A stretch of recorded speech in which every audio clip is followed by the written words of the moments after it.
everyone, good afternoon. Good noon na, na-busy talaga ang life. Pero gusto ko i-flex sa inyo. Ang super nice.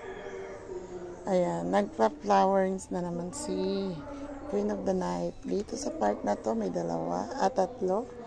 1, 2, 3. Feeling ko sabay-sabay yan mag-open.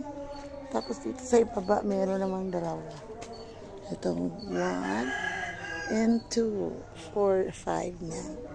Yan. Tapos may kaming pa isa, ka-anim. Yan. Tapos dito may isa siyang dahon na paiwalay na siya kasi nag-uugat na. Pati ito tatanggalin ko guys, nag-uugat na siya. Ibig sabihin, pwede na siyang i-prove pa. So, pwede natin siyang itanong lang ng paganyan. Yan, mabubuhay na yan.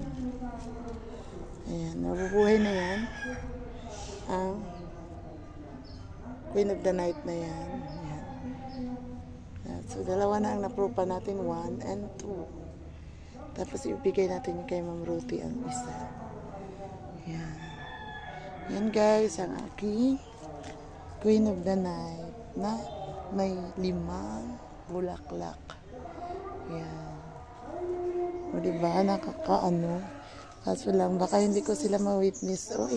Wala, 7. Ayan. Mag-7 pala. Dalawa ang bagong Siguro yung dalawa na yan. Yan ang maabutan ko pagbalik ng aking travel. Ay, meron pa pala ito. Madami. 1, 2, 3, 4, 5. Sus. 1, 2, 3, 4. 4 pala. Sa isang sanga lang. 4 tapos 5. Ika-5 pa yan. 5. Wala, dami man talaga. 6. 6 yung maliliit. May 6 pa na tapos may dalawa. So, 8.